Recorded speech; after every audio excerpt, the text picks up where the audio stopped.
Bonjour à tous, nous poursuivons avec la 5e Mishnah, Mishnah concernant le chauffard que l'on sonnait au Yovel. Donc l'année du jubilé, du Yovel, la 50e année de ce compte de 7 x 7. La 50e année était l'année du Yovel, aussi une année shabbatique, mais essentiellement dans le Yovel, ce que l'on retient, c'est que les esclaves étaient affranchis, étaient libérés.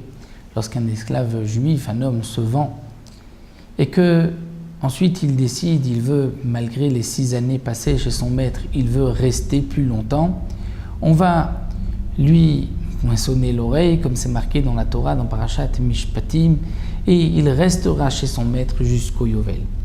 Au Yovel et du jubilé, il rentrera chez lui, il sera libéré, et de même, comme nous l'avons vu, un homme qui vend un terrain qu'il a hérité de ses parents, donc c'est un héritage qui remonte jusqu'au partage de la terre à l'époque de Yehoshua ben Nun. Lorsqu'on vend un terrain, on vend un terrain pour quelques années, c'est-à-dire jusqu'à l'année du Yovel. Lorsqu'arrive le Yovel, le terrain est rendu à son propriétaire. L'année du Yovel, ce n'est pas au début de l'année à Rosh Hashanah que les esclaves étaient libérés, que les terrains étaient rendus, mais c'est le jour de Yom Kippourim.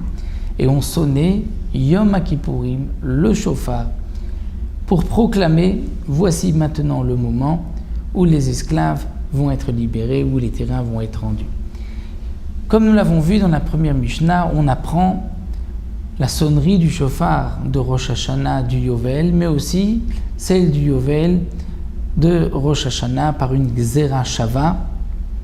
On apprend l'un de l'autre, c'est-à-dire par, comme nous rapporte ici le Barthénora, Shvi'i, c'est-à-dire que toute sonnerie que l'on fait le 7e mois de l'année, le mois de Tishrei, c'était toujours les mêmes sonneries, dans les mêmes halachot, les mêmes lois. C'est pour cela que la Mishnah nous dit Shaveh à Yovel, le Rosh Hashanah, le Yovel, le jubilé, a le chauffard a le même statut que celui de Rosh Hashanah. Il est égal à celui de Rosh Hashanah.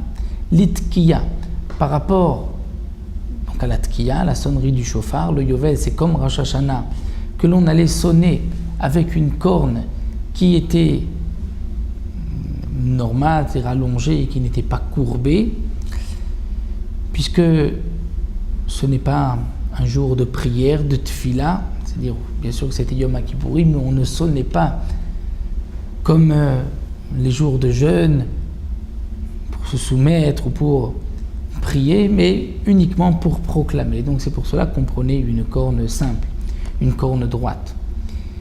Ou encore, nous explique le Barthénora une autre explication, c'est-à-dire le nombre de tekiyot. C'est comme à Rosh Hashanah. Le même chiffre de tekiyot que l'on faisait à Rosh Hashanah, on le faisait aussi le Yovel. Et de même les brachot, c'est-à-dire que de la même manière qu'à Rosh Hashanah dans le Moussaf, on rajoute les malchouyot, zichronot, shofarot, comme nous le verrons par la suite dans le 4e Pérec. Donc là aussi,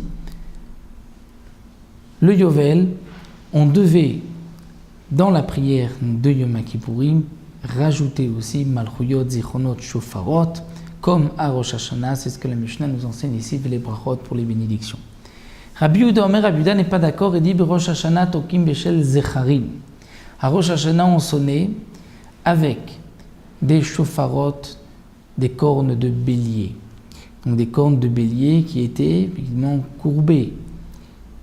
Parce que Rabbi Yehuda pense qu'au contraire, à Rosh Hashanah, un homme doit se sentir soumis, doit se courber pour pouvoir, le jour du jugement, être acquitté. Ou Yovlot, mais Yom Kippourim du Yovel, Beshel Yehilim, on utilisait les cornes du chamois ou d'une brebis, comme nous l'avons vu, cette marquette, cette discussion dans le Mishnah précédente. Donc d'après Rabbi Yehuda, à Rosh Hashanah, on doit utiliser la corne d'un bélier, une corne qui est courbée, qui est kafouf, donc comme signe que nous aussi, on va se soumettre ce jour-là à Kadosh Baruch Hu pour réclamer sa miséricorde et pour être bien jugé, c'est-à-dire être jugé favorablement et être inscrit dans le livre de la vie.